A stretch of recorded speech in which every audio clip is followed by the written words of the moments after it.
Bienvenidos, queridos hermanos y hermanas, a nuestra lección número 5, la quinta lección sobre la teología moral fundamental. Hagamos oración. Dios mío, ven en mi auxilio. Señor, date prisa en socorrerme. Gloria al Padre, al Hijo y al Espíritu Santo, como era en el principio, ahora y siempre, por los siglos de los siglos. Amén. El Salmo 118. Versículo 17 al 24. Recordemos que este salmo es propicio para nosotros que queremos conocer la teología moral, los mandatos del Señor. Trata bien a tu siervo para que viva y practique tu palabra. Abre mis ojos para que contemple las maravillas de tu ley. Peregrino soy en esta tierra, no me ocultes tus mandamientos. Agoto mi vida deseando continuamente tus mandamientos. Tú reprendes a los insolentes que se desvían de tus mandatos. Aleja de mí el insulto y el desprecio, pues sigo tus preceptos. Aunque los poderosos conspiren contra mí, medito tus normas, pues mis delicias son tus preceptos, tus normas mis consejeros. Gloria al Padre, al Hijo y al Espíritu Santo, como era en el principio, ahora y siempre, por los siglos de los siglos. Amén. Bien, querido hermano, estamos reflexionando en esta quinta lección, la última de las virtudes teologales, el amor. Ahí quedamos en nuestra lección anterior. Y posteriormente pues veremos el pecado, todo lo que es el pecado, desde la definición. Un breve repaso sobre las virtudes, ya que estamos viendo la virtud teologal, la última, que es el amor. Fe, esperanza y amor son las tres virtudes teologales. Pero también recordemos que vimos en los conceptos de virtud las virtudes cardinales, que son la prudencia, la justicia, la fortaleza y la templanza. Y también las teologales, que fortalecen las virtudes cardinales con la gracia santificante, la asistencia del Espíritu Santo de Dios, para que estas virtudes humanas pues se conviertan en virtudes espirituales.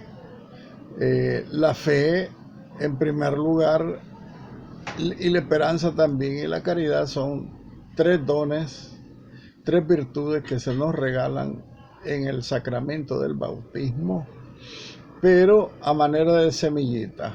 Esto significa que es un don, un regalo de Dios, pero es una tarea. Es una misión que tenemos de alimentar y hacer crecer tanto estas virtudes teologales como las virtudes cardinales. Tenemos que hacerlas crecer en nosotros.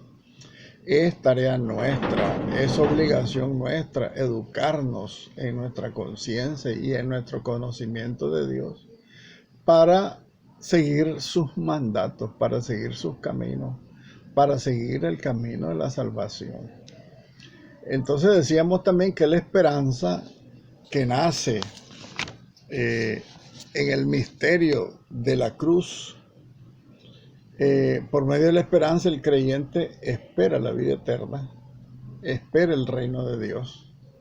Y todos nosotros, por la virtud de la esperanza, colocamos nuestra confianza, esa confianza perseverante en esas promesas que nos ha hecho Cristo. Y son promesas que Él en primer lugar cumplió, comenzando con la resurrección, porque si Cristo no hubiera resucitado, vana sería nuestra fe y nuestra esperanza. Entonces nosotros esperamos, porque la promesa es para nosotros, que así como Él resucitó, nosotros también resucitaremos con Él para la vida eterna, o sea, para gozar con Él en el cielo. Y la última pues de las virtudes teologales que habíamos mencionado fe, esperanza y caridad, el amor. Dice San Pablo que todo pasará. La fe, cuando vayamos al cielo, ya no la vamos a necesitar porque la fe es creer en lo que no vemos.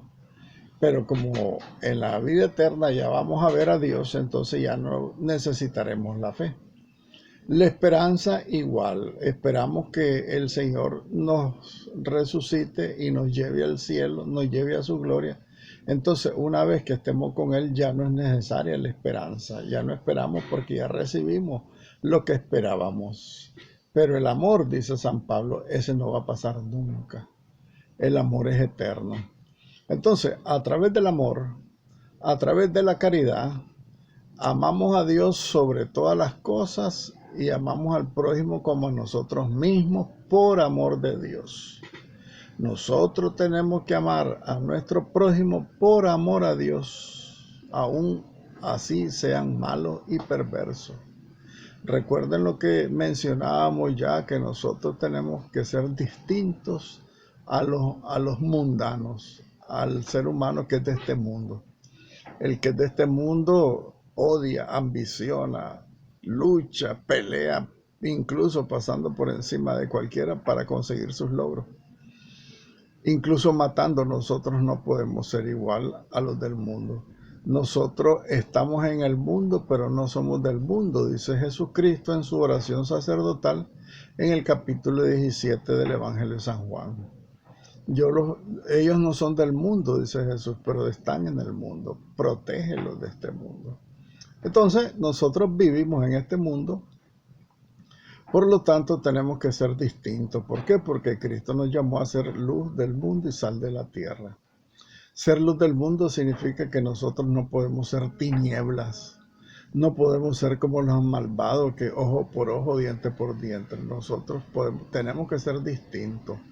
Si a nosotros nos odian, nosotros tenemos que devolver amor. Si a nosotros nos hacen mal, tenemos que devolver bien por mal. Entonces, esa es la misión nuestra, ser luz del mundo, ser caridad de Dios, ser imagen de ese amor de Dios en el mundo. Por lo tanto, nosotros tenemos que amar a Dios en primer lugar, por sobre todas las cosas, y esto es una tarea difícil. Nosotros siempre estamos luchando por amar a Dios verdaderamente y no acomodarlo a nuestras propias necesidades y caprichos. Y lo digo por experiencia propia, yo soy un hombre mayor y estoy todavía luchando por amar de verdad a Dios como Él se merece ser amado. En mi oración yo siempre le repito al Señor, Señor, ayúdame a amarte como tú te lo mereces. Porque como yo no te veo, es difícil amar a una persona que uno no ve. Entonces, pedirle al Señor es importante porque el amor es la clave para llegar a la redención, para llegar a la salvación, para llegar a la vida eterna. Imagínense ustedes, si nosotros no amamos, ¿qué vamos a llegar a hacer al cielo si no amamos a Dios? Entonces tenemos que aprender a amarlo desde ahorita, desde ya, aprender y decirle, Señor, ayúdame, quiero amarte. Quiero aprender a amarte, a quererte, a adorarte, a enamorarme de ti, porque es la única manera que yo voy a poder llegar a ti. Porque el que no ama a Dios definitivamente nunca va a llegar a verlo. Bien, entonces, amar a Dios sobre todas las cosas y al prójimo como a uno mismo por amor de Dios. Jesús hace de la caridad el mandamiento nuevo. Hace Jesucristo de la caridad, del amor, la plenitud de la ley. Porque él mismo lo dice, ¿verdad? En estos dos mandamientos está toda la ley y los profetas. Amar a Dios sobre todas las cosas y al prójimo como a sí mismo. Entonces es la plenitud de toda la ley. Siendo por eso el amor, la caridad, el vínculo de la perfección, dice San Pablo en la carta a los Colosenses en el capítulo 3. Bien, entonces el amor es también visto como una dádiva de sí mismo y lo opuesto es usar al prójimo. ¿Qué significa esto? Esto significa que el amor que nosotros tenemos que dar a Dios en primer lugar y al prójimo tiene que ser un amor gratuito, sin esperar nada. Yo te amo para que vos me ames, ahí ya estás esperando algo, ¿verdad? Y no es así. Dice Jesucristo, Él lo demostró, que su amor es sin ningún interés. ¿Por qué creen ustedes que Dios nos amó a nosotros si nosotros no valemos nada? Dice el Salmo 8 que Él nos hizo poco menor, poco inferior que los ángeles, pero nos llenó de gloria y de majestad. Esto quiere decir que nosotros valemos mucho a los ojos de Dios.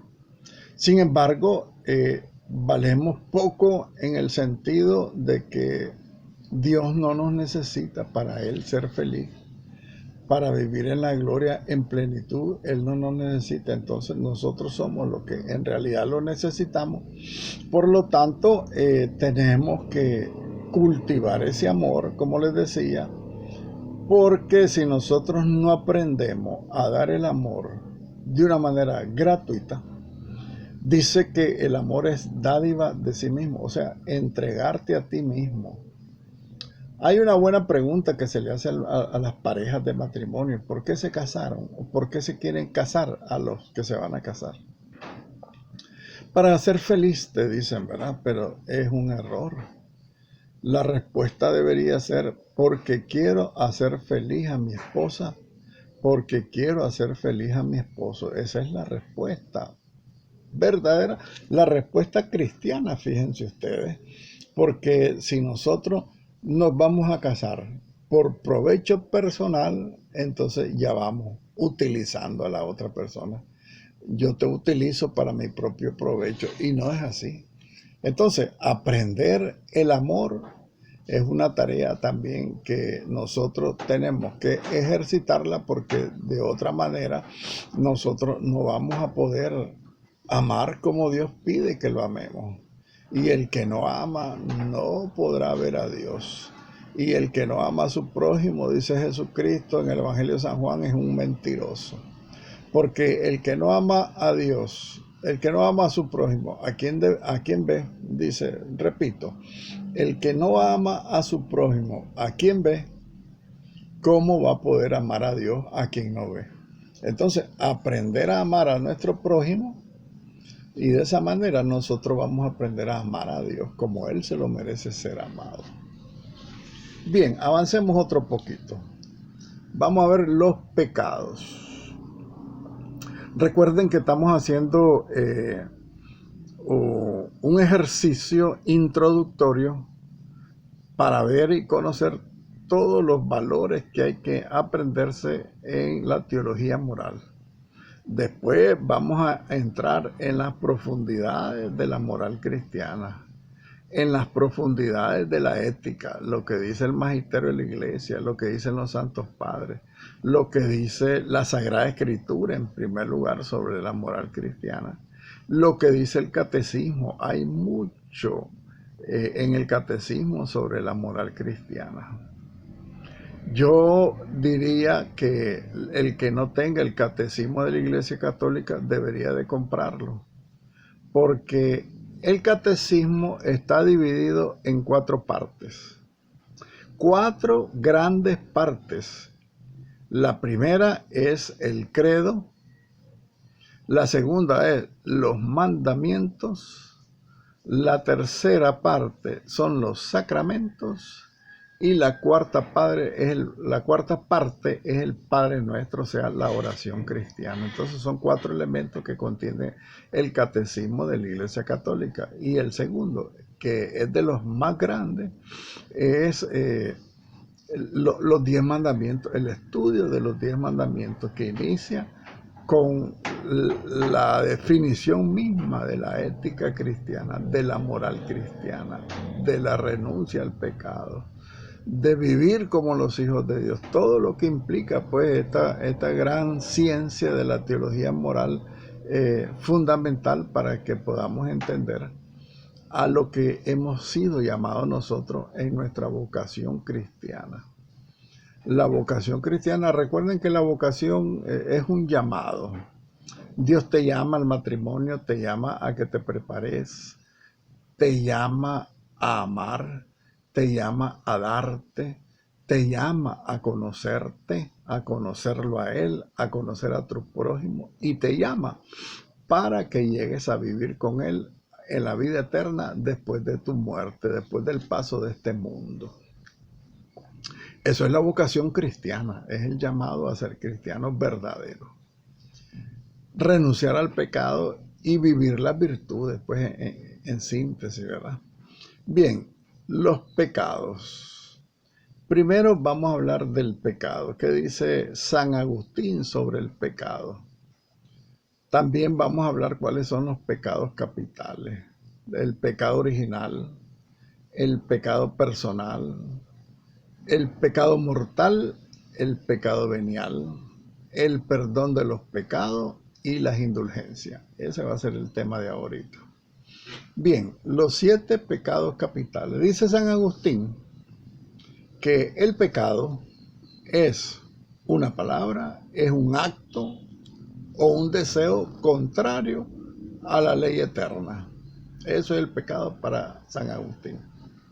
El pecado es causado por ofensa a Dios y por ofensa a su amor. Por lo tanto, ese acto del pecado, ese acto del mal, hiere la naturaleza humana. Ese acto malo del pecado también hiere la solidaridad humana.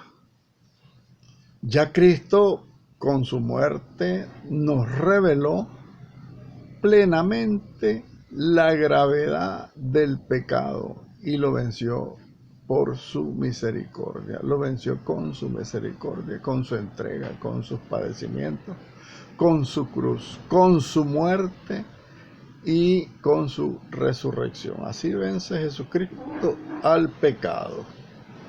Fíjense ustedes que Cristo revela en todos los evangelios que el pecado es gravísimo.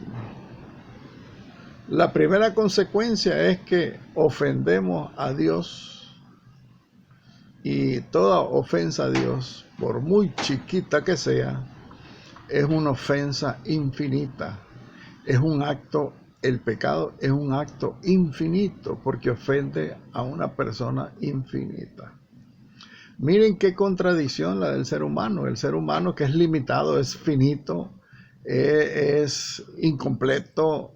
Sin embargo, el pecado es una obra plena, total, completa, infinita la que hacemos nosotros. ¿Por qué? Porque ofendemos a Dios, que es infinito. Y por eso es gravísimo. Y el pecado, la paga del pecado es la muerte y la condenación eterna, lo dice San Pablo también. Y la Sagrada Escritura en muchas partes lo dice también. Desde el libro del Génesis lo está ratificando. La paga del pecado es la muerte. Por la muerte entró al mundo. La muerte entró al mundo por el pecado, dice la carta a los Hebreos también. Entonces, fíjense ustedes que nosotros tenemos que estar claros de la gravedad del pecado. Yo lo comprendí, creo que en una película, en la película de La Pasión. Ver el mayor acto de injusticia que se ha cometido en el mundo fue matar a Jesucristo, el Hijo de Dios. Fue azotarlo, perseguirlo, odiarlo. Ese fue el gran error, la gran contradicción del ser humano. Dios ver que a su propio hijo lo están matando y no hacer nada. Ese es un gran misterio de la misericordia de Dios, por supuesto, pero que también es un gesto divino que nos revela la gravedad del pecado. El pecado es gravísimo por eso, porque al justo se le condenó a muerte. Jesucristo, que era Dios, que era hombre verdadero, por supuesto, pero era verdadero Dios, infinitamente purísimo y santo. Sin embargo, Él se dejó matar para que pudiéramos comprender la gravedad del pecado. El pecado es gravísimo. Por eso el que comete pecado y no se confiesa, el pago después de su muerte es la condenación eterna. Y eso será triste para el que no quiera arrepentirse y pedirle perdón a Dios, pues, ¿verdad? Entonces, por lo tanto, Jesucristo con su pasión, su muerte y su resurrección nos reveló la gravedad del pecado, pero también nos reveló la infinita misericordia que tiene para con nosotros y que por su misericordia somos restituidos, somos rescatados de ese pecado. Hay una gran variedad de pecados y los podemos distinguir según su objeto y según las virtudes o los mandamientos a los que se oponen. Pueden ser directamente contra Dios los pecados contra Dios. Pueden ser los pecados directamente contra el prójimo y pueden ser también los pecados contra uno mismo, contra sí mismo. También pueden distinguirse los pecados de palabra, los pecados por pensamiento, los pecados por acciones y los pecados por omisiones, que es uno de los pecados más escondidos que tenemos en nuestra conciencia y que nunca lo confesamos. El pecado por omisión.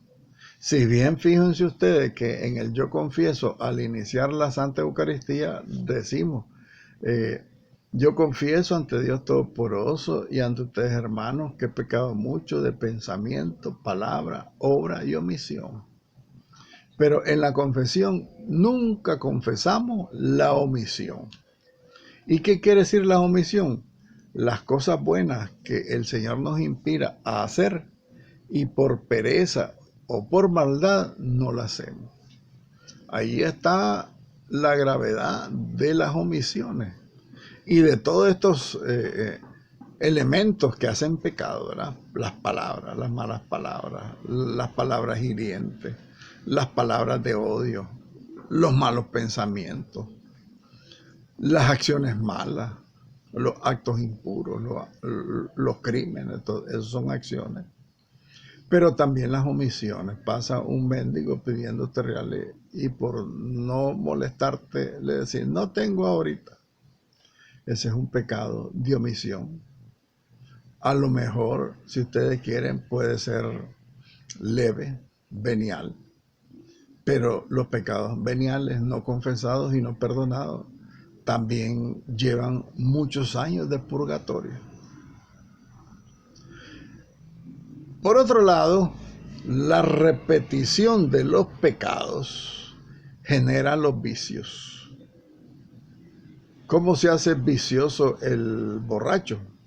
De tanto tomar. ¿Cómo se hace degenerado el hombre en contra del sexo? De tanto buscar sexo. ¿Cómo se degenera el promiscuo, el degenerado, el pedófilo, el que le gusta la pornografía? ¿Cómo se envicia? Porque la practica muy a menudo. Entonces, el pecado genera vicio. Los vicios son contrarios a las virtudes. Los vicios oscurecen la conciencia. Los vicios nos inclinan al mal. Fíjense ustedes que yo lo he experimentado en el sacramento de la confesión. Todo mundo tiene un pecado que ha cometido siempre, toda su vida, desde chiquito. Y nadie lo puede negar. Nadie me lo puede negar. Todos tenemos un pecado que siempre lo estamos cometiendo. ¿Por qué? Porque el demonio sabe por dónde nos ataca. Entonces ahí nos ataca y nos ataca y nos ataca. Ese pecado que a veces no nos damos ni cuenta y lo cometemos, ya lo hacemos por vicio. ¿Y por qué lo hacemos por vicio? Porque ese pecado ha debilitado la fortaleza que es una virtud cardinal que debemos de tener, pero sin embargo, como no nos confesamos, nos mantenemos débil en esa virtud de la fortaleza. Entonces caemos fácilmente en el pecado. Entonces por esa razón el vicio de tanto pecar se hace un vicio y el vicio te oscurece tu conciencia.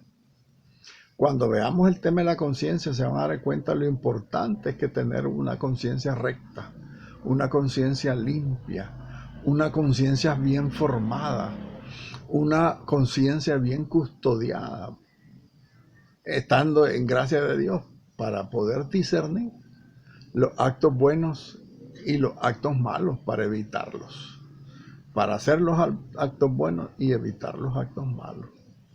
Entonces, en ese sentido, nosotros tenemos que estar claros que el pecado oscurece tu conciencia. El pecado te inclina hacia el mal. Los vicios se relacionan con los 7 pecados capitales. Mencionémoslos. ¿Cuáles son los 7 pecados capitales? La soberbia, la avaricia, la envidia, la ira, la lujuria, la gula y la pereza. Deberíamos de aprenderlo de memoria. Soberbia, avaricia, envidia, ira, lujuria, gula y pereza.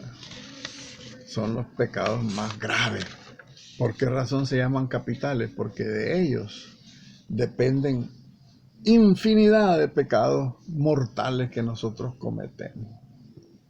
La Iglesia también enseña que todos aquellos que cooperan culpablemente en los pecados de los otros son también responsables de los pecados de las otras personas. Y esto es una reflexión triste, porque de alguna manera todos hemos sido ocasión de pecado para nuestro prójimo. Y a esto se refiere la Iglesia cuando dice que todos los que cooperamos culpablemente en los pecados de los otros hermanos, somos responsables de esos pecados de los otros hermanos. Por ejemplo, esas mujeres que salen desnudas en el internet, ellas son ocasión de pecado para muchos hombres. Imagínense la carga de culpabilidad que tienen todas esas mujeres. Dice el Salmo 1, dichoso el hombre. Un día de esto lo acabamos de leer en la liturgia. Dichoso el hombre que confía en el Señor, que cumple sus mandatos. Pero también dice el Salmo primero, maldito el hombre que confía en el hombre.